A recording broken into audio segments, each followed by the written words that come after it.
মৌচাক এলাকায় স্বেচ্ছাসেবক দলের নেতা বিল্লাল হোসেন তালুকদারকে ছুরিকাঘাতে হত্যার ঘটনায় জড়িত অভিযোগে দুজনকে গ্রেপ্তার করেছে পুলিশ। গ্রেপ্তারকৃত আল আমিন এবং রিয়াজুল যুবদল নেতা। সোমবার রাতে ঢাকা এবং মুন্সিগঞ্জে পৃথক অভিযান চালিয়ে তাদের গ্রেপ্তার করা হয়। পরিবারের দাবি হচ্ছে রমনা থানার যুবদল নেতা দিদারুল ইসলাম বাবু বিল্লালকে পরিকল্পিতভাবে খুন করেছে।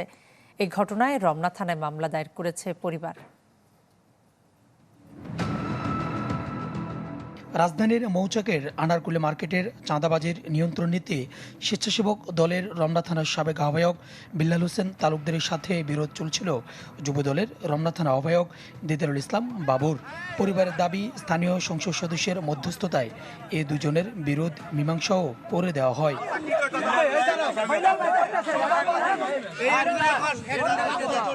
সোমবার রাতে যুবদল নেতা দিদারুল ফোন করে আনারকুলি মার্কেটের সামনে ডেকে নেয় বিল্লালকে।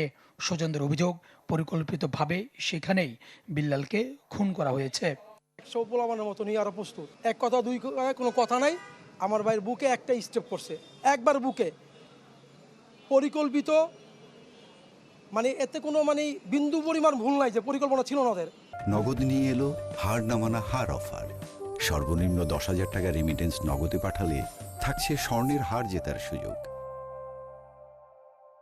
এ ঘটনায় রমনা থানায় মামলা করেছে বিল্লালের পরিবার। পুলিশ জানায়, হত্যাকাণ্ডে জড়িত থাকার অভিযোগে যুবদলের দুজনকে গ্রেপ্তার করা হয়েছে। গ্রেপ্তার আলামিন 19 নম্বর ওয়ার্ড যুবদলের যুগ্ম আহ্বায়ক, আর গ্রেপ্তার রিয়াজুল একই ওয়ার্ডের যুবদল কর্মী। এই সংক্রান্তে আমরা দুজনকে অ্যারেস্ট করেছি। একজনকে ঢাকা থেকে অ্যারেস্ট করেছি, একজনকে মুন্সিগঞ্জ থেকে আমরা অ্যারেস্ট করেছি। তাদের ভিতর রাজনৈতিক পরিচয় আছে।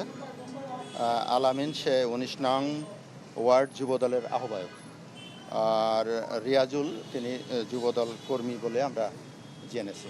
এদিকে গ্রেপ্তার আলামিনের স্ত্রীর দাবি, তার স্বামী ঘটনাস্থলে থাকলেও বিল্লাল হত্যাকাণ্ডে জড়িত না। রাত 10টা বাজে আয়সাও ঘুমাইয়ে গেছে।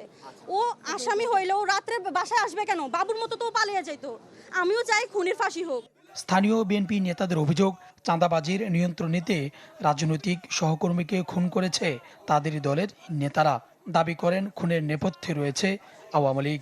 সহযোগী সংগঠন, একটা সহযোগী সংগঠনের কাছে মার্ডার হবে, সেটা তো কাম্য না। আমরা রিয়াজুল পদে সাবেক যুবলীগ, এখন বর্তমানে যুবদল, এরকম আপনি দেখেন। এখন সারা ঢাকা সিটিতে আওয়ামী লীগের যারাই আছে তারা কিন্তু এখন খরচ পাল্টে কিন্তু বিএনপির সাথে ঢুকে গেছে।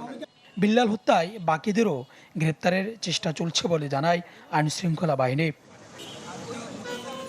সুলতান মাহমুদ আরিফ, চ্যানেল 24, ঢাকা।